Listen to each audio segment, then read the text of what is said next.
I wanted to make a living selling handspun. And so I developed this yarn, and I developed it because it had to be a yarn that was easy to make, well, relatively easy to make. It had to be a yarn that was quick and that was beautiful and that people would buy. I sold this all over the known world. I sold it in England, I sold it in Australia, sold it in Hong Kong. I sold it all across America. It was a great yarn. And we called it wolf spinning because it kept the wolf from the studio door. So not hair of the wolf, but the idea that we could keep the wolf from the studio door was good. That's good. I've always been happy with this yarn. I used luster longwools or mohair, and I have the luxury right now of some really beautiful mohair. So that's what I'm going to use to show you how to do this. So what I've done is just lightly teased it.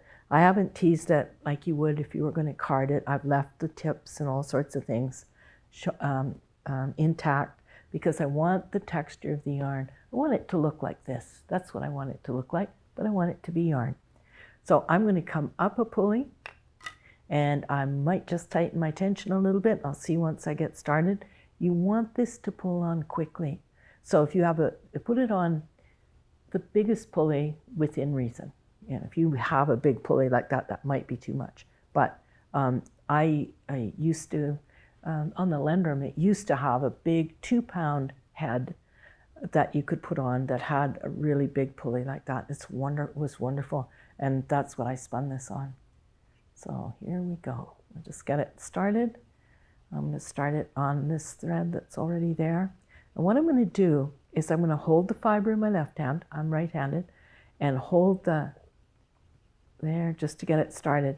Well, how I'm going to do is I'm going to come over here and grab with my back fingers and make a little thread. And I'm going to make that little thread, and then I'm going to wrap it. And you see that? There's the little thread, and then I wrap it. There's the little thread made way back here and then wrapped. And I like it because I don't have to worry about what the core is. And when I first started spinning, it never occurred to me to use a core.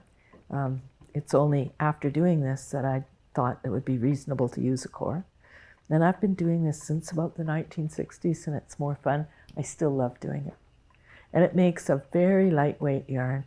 You know, mohair, part of the problem is that when we use it, for all its beauty, it weighs about 5,000 pounds in a 2-ply yarn. It's hard to keep it light. And this brings out the charm and the beauty of it. So I can make a garment that weighs very little but looks outrageous. So here I am. Make the small thread and wrap it. Make the small thread and wrap it. The other thing is all these threads are going in the same direction. So I don't have a lot of the problems that you might have with an ordinary boucle where you're not quite sure what direction you have to spin next. And this yarn is quite stable just by itself. It doesn't really, you have to wash it and hang it to make it lie straight, but you don't have to do anything except knit it, you know. Knits up beautifully. Really big needles, please. You don't want to squash all the air out of it. I mean, that's what we're doing here, is putting air into it. So you see? So it's back here that I make the little thread, and my first finger and my thumb are doing the wrapping. Now, let me show you what you're going to forget when you try to do this. The big one is you're going to forget that you hold the fiber in your left hand. That's one. The other one is that you hold the fiber that you've taken out of your left hand back here, in these fingers back here. Just reach over. You're going to hold on like this, open your finger, grab fiber, and pull it out. And you're going to do this all at the same time. And so here's what we're going to do. We're going to grab it, and then I'm not just going to hold it down like this and hope for the best, because I can make a yarn like that.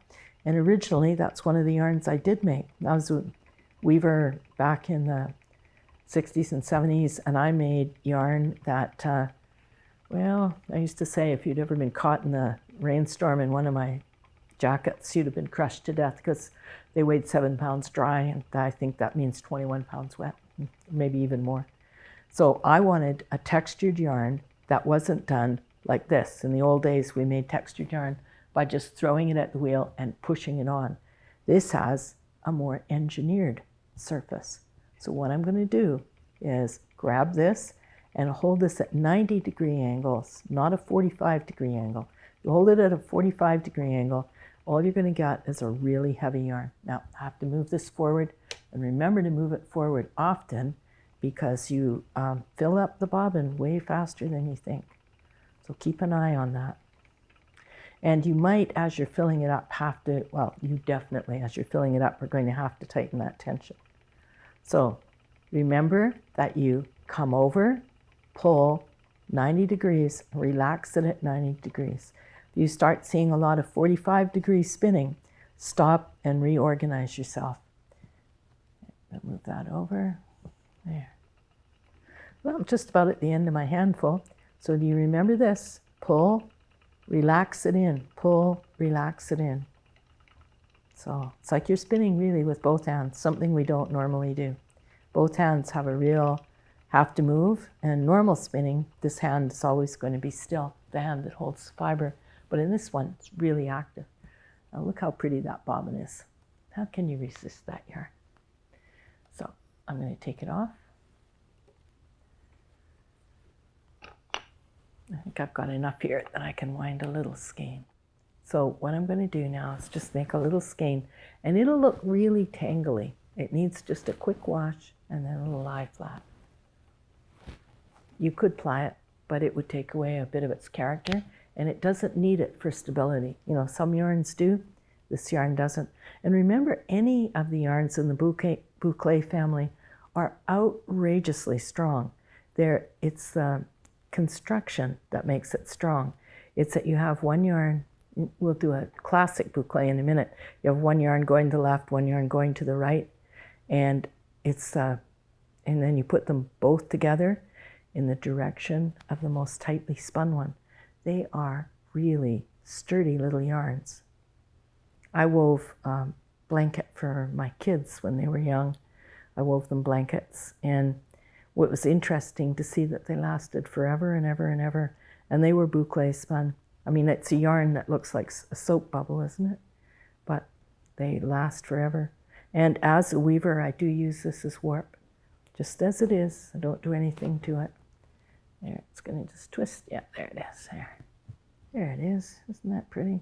Light, and it's really lightweight. For a bulky yarn, it has, as I said, it's as light as a soap bubble.